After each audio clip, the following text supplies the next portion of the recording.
Swayam Prabha. Digital India. Educated India.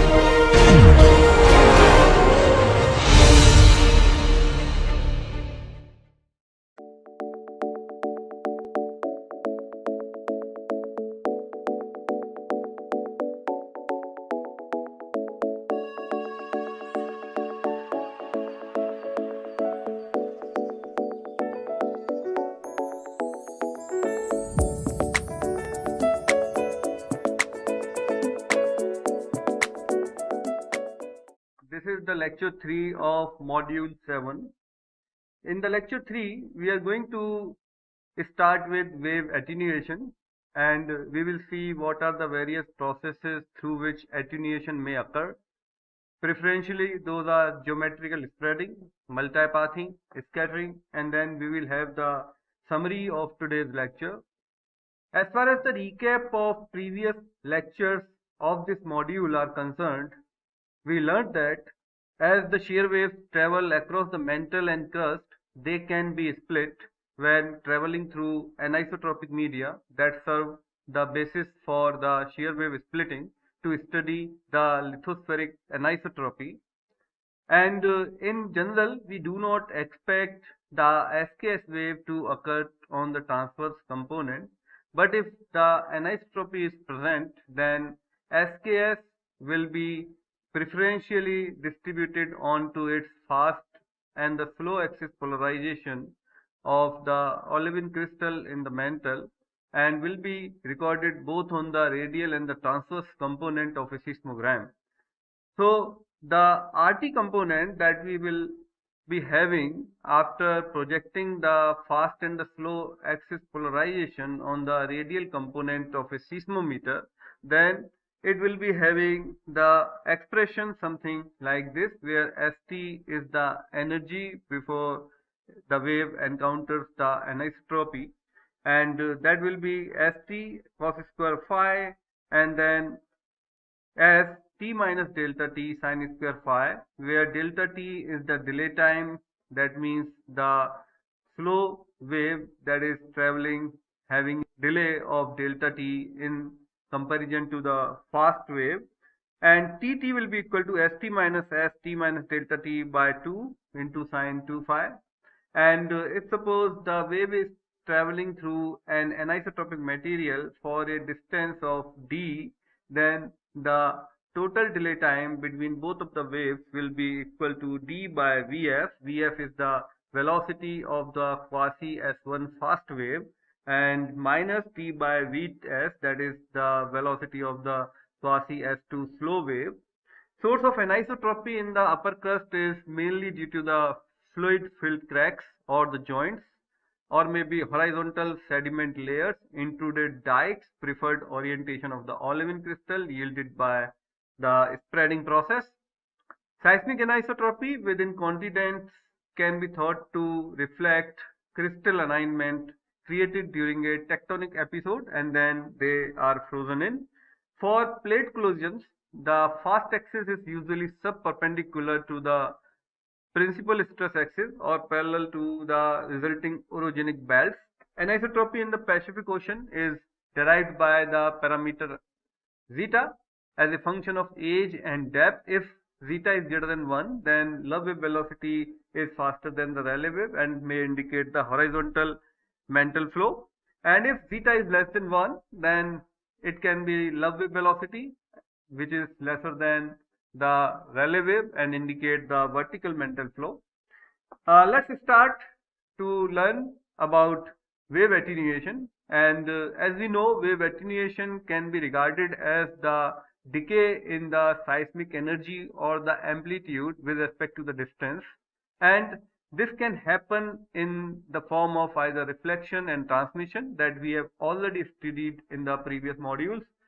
And there are four more processes through which the attenuation can occur. One is the geometrical spreading, then scattering, multipathing, and the anelasticity. This anelasticity is also known as intrinsic attenuation. The first three processes are basically elastic in nature. That means the deformation doesn't take permanently and it is elastic in nature. and the energy is conserved in all these three processes. But for the last process, that is anelasticity or intrinsic attenuation, energy is lost as heat by permanent deformation of the medium. And if there is no elasticity, then seismic waves will reverberate and will accumulate and will completely shatter the earth. So this basically the phenomena of anelasticity or intrinsic attenuation is required for the wave to decay and do not accumulate and do not shatter the earth. This is the typical example of the seismogram of an earthquake happened on April 14, 1995. The earthquake has been recorded at two locations, such as one in Nevada and another in Missouri. The earthquake that recorded at Nevada station having the high frequency content that is low in comparison to the high frequency components there that are basically abundantly available in the seismic station that is in Missouri. So from the frequency content, we can infer that the tectonically active western USA, that means is this one is more attenuating than the stable mid-continent region, because the high frequency energy is very less in here. That means attenuation in this region is more in comparison to this particular region in Missouri. So the western US region is more attenuating than the stable mid-continental region, that means the region of Missouri. And there can be several causes for this. You can divide those causes in two parts. One is macroscopic, another is microscopic. On the macroscopic front, it can be due to the internal friction, due to which the energy might have transferred into the heat and has been decayed, and because of which attenuation might have happened in the region of Nevada. And the another regions can be classified into the category of microscopic, that is stress-induced migration of defects in the minerals, frictional sliding on crystal grain boundaries, vibration of dislocations, flow of hydrous fluid, and magma through the grain boundaries. And if somebody would like to know what is the properties the temperature may affect the most, or if you want to know whether the attenuation factor is more suitable to study the temperature variations in the earth or the seismic wave velocity, then we can easily say, after looking at these two particular graphs where you can see the attenuation factor, that is the quality factor inverse, is varying exponentially with temperature, and the velocity is varying linearly with temperature. So obviously the higher variations are seen in the quality factor with temperature, that is varying exponentially in comparison to the velocity variations with temperature, that is varying linearly. So we can easily say that the quality factor or the attenuation process is more suitable to study temperature variations in the earth. So that is what it is written here. Attenuation facilitates to study temperature variations within the earth, such as mantle convection, plate tectonics, magmatism, etc. Elastic velocities are also sensitive to temperature, but are better for mapping cold, that means fast anomalies like subducting slabs, than hot material like that at mid-oceanic ridges. Seismic velocity depends nearly linearly upon temperature, whereas attenuation depends exponentially on temperature. Now let's start with the first process of attenuation, that is geometric spreading, which means the variations of the seismic wave amplitude or energy with distance, that is particularly falls in the category of geometric spreading, in which the energy per unit wavefront varies as a wavefront expands or contracts. And this particular phenomena of geometrical spreading differs for surface and the body waves. And if we consider the earth to be flat and homogeneous, the surface waves would spread out in growing ring, with circumference 2 pi r, where r is the distance from the source. Conservation of energy requires that the energy per unit wavefront decreases as 1 by r, whereas the amplitude decreases as 1 by r to the power 1 by 2. So let's talk about the geometric spreading for the surface wave. As we have told, like from the source, the energy of the surface wave moves in the form of the ring. So this is the surface source. You can say this is the source that is near to the surface, and the waves of the surface waves are moving like this in the form of the ring. And if we consider this ring over here, then the radius of this ring is basically this small r, and the radius of the earth is a here, and this ring is subtending an angle of delta at the center of the earth.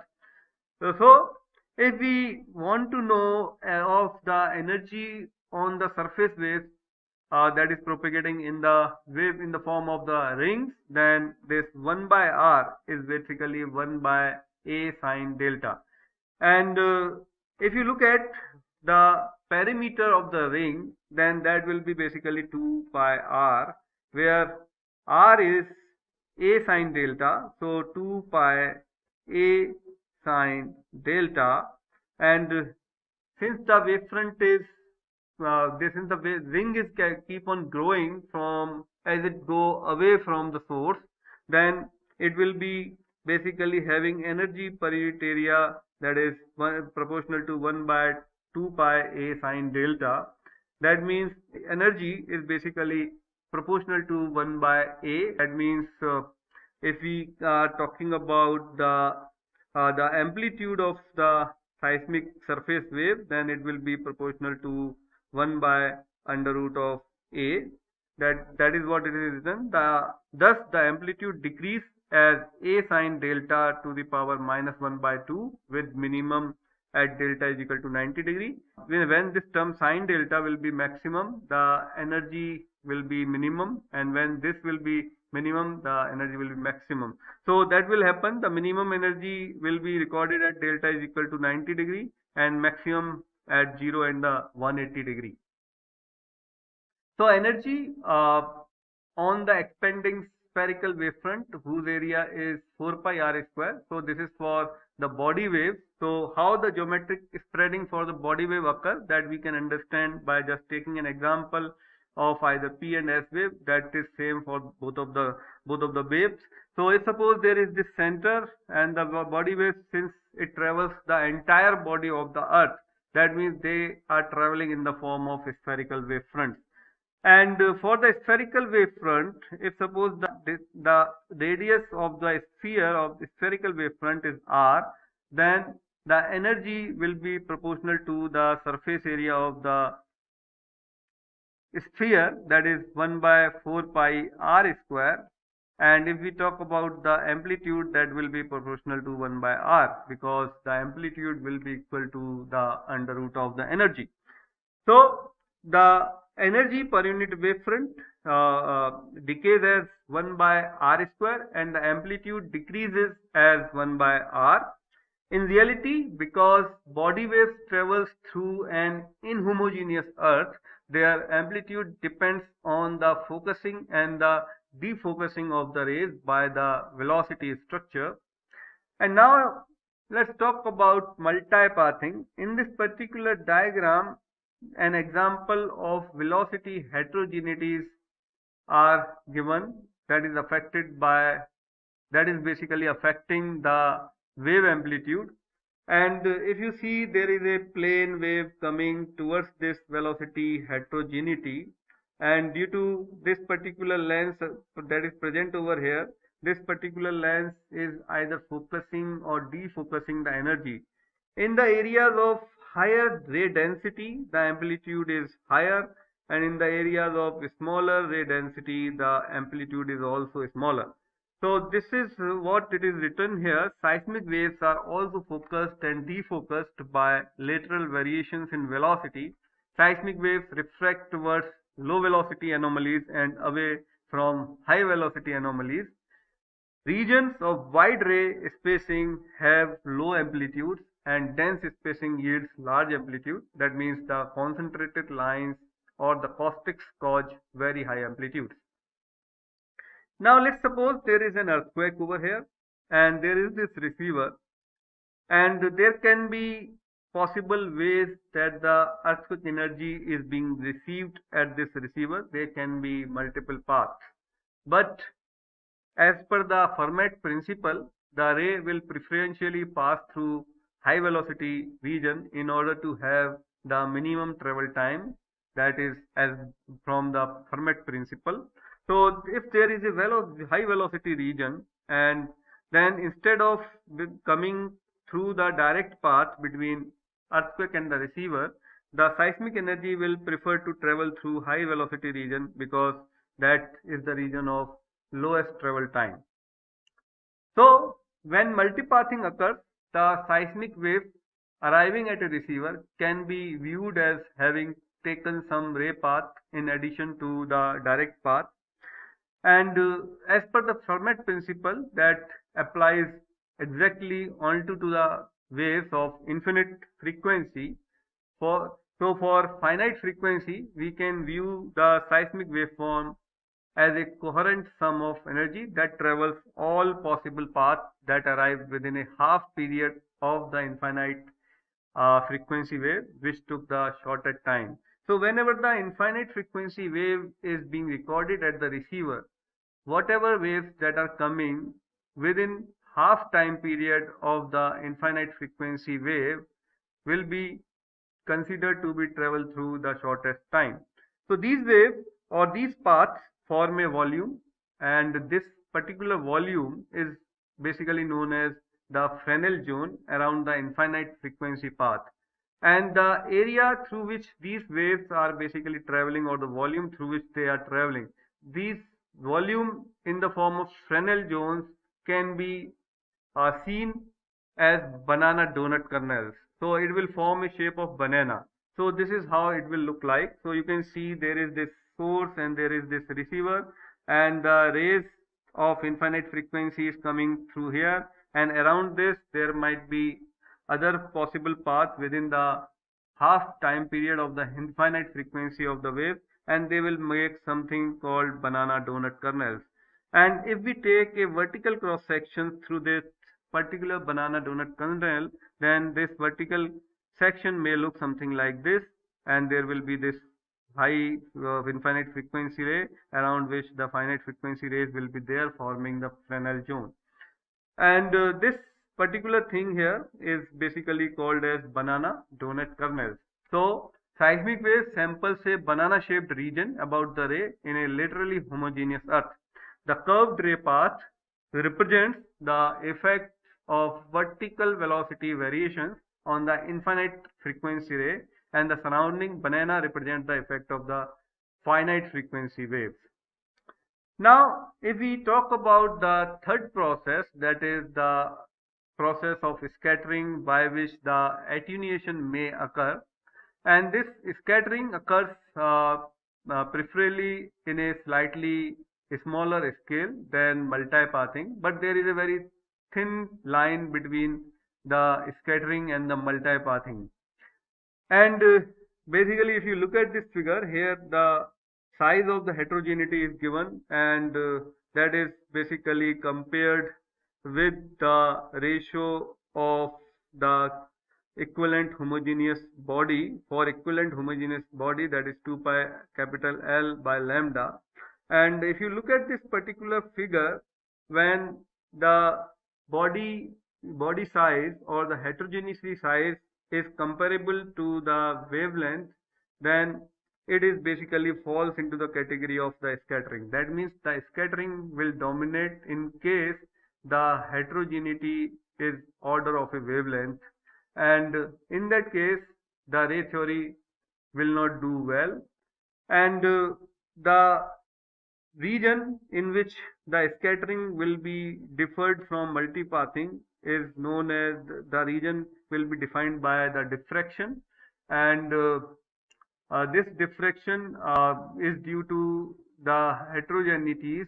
That is, the diffraction can be basically viewed as behavior intermediate between the scattering and the multipathing, and If the heterogeneity is large compared to the wavelength, then we can regard the wave as following a distinct ray path that is distorted by multipathing. Possibly it will lie in this particular region. So basically, scattering is especially important in the continental crust, which has many small layers and reflectors resulting from billions of years of continental evolution. And now, if you look at this particular figure, here this is the earthquake, and this is the station here. And in case there is no scattering available, then the ray will possibly follow the direct path between station and the earthquake, and yielding this kind of seismic wave seismogram, or you can say the seismogram will be something like this, where the scattering will be almost negligible. In case there will be another path possible in the form of scattering due to some heterogeneities present in the medium, then that will follow the path coming after the reflections from the locus of an ellipse. And apart from having the first arrival, there will be the coda waves that will also be available, like this, and here also like this. So basically, energy arriving later in the coda can be modeled as arising from a larger ellipsoidal surface of possible scatterers. And in this case, the scattered energy arrives after the first arrival. An infinite number of possible locations for the scatterers that can yield arrival at the almost same time. And in the homogeneous medium, the locus of these points form an ellipsoidal surface. And here in this diagram, we are comparing seismogram of Earth with that of Moon. And if you look at this particular seismogram recorded at a Canadian station CCM, in this particular station, the earthquake is recorded, and you can see due to the higher amount of possibly intrinsic attenuation, decay of the waves has gone faster than in comparison to the moon, where the intrinsic attenuation is very less, but the scattering is more. Because the phenomena of the scattering is more, so you can see the energy associated with the scattering is basically larger in this particular seismogram. So you can say the intrinsic attenuation is less on moon, so it takes long time to damp out for the seismic energy. So this is the summary of today's lecture. Geometric scattering, and the multipathing reduces the amplitudes, but propagating wave field is conserved. And this is not true in case of intrinsic attenuation, where the energy is lost to heat, and it is anelastic in nature. Seismic velocities depend nearly linearly upon temperature, whereas attenuation depends exponentially on temperature. Thus, combining velocity and attenuation studies can provide valuable information. Because the Earth is a sphere, the ring wrap around the globe, making the energy per unit wavefront of the surface wave vary as 1 by r is equal to 1 by a sine delta, where delta is the angular distance from the source. Amplitudes decrease as a sine delta to the power minus 1 by 2, with minimum at delta is equal to 90 degree and maximum at 0 degree and the 180 degree. For body waves, since body wave travels in the form of the spherical wavefront, so energy per unit area will decay as 1 by r square, and the amplitude decreases at 1 by r. And we saw that the seismic waves refract towards low velocity anomalies and away from high velocity anomalies. When multipathing occurs, the seismic waves arriving at a receiver can be viewed as having taken some ray path in addition to the direct path, and so have sampled a larger region of the Earth. When there is heterogeneity and it is large compared to the wavelength, we regard the wave as following a distinct ray path that is may be distorted by multipathing. Scattering is especially important in the continental crust, and which has many small layers and reflectors resulting from billions of years of continental evolution. The main arrival has a polarity related to the direction of the propagation, but the scattered energy arrives from various directions, shows little or no preferred particle motion. And this is all for today's lecture. These are the references. And in the next lecture, we are going to talk about intrinsic attenuation or anelasticity. And thank you so much. Bye bye.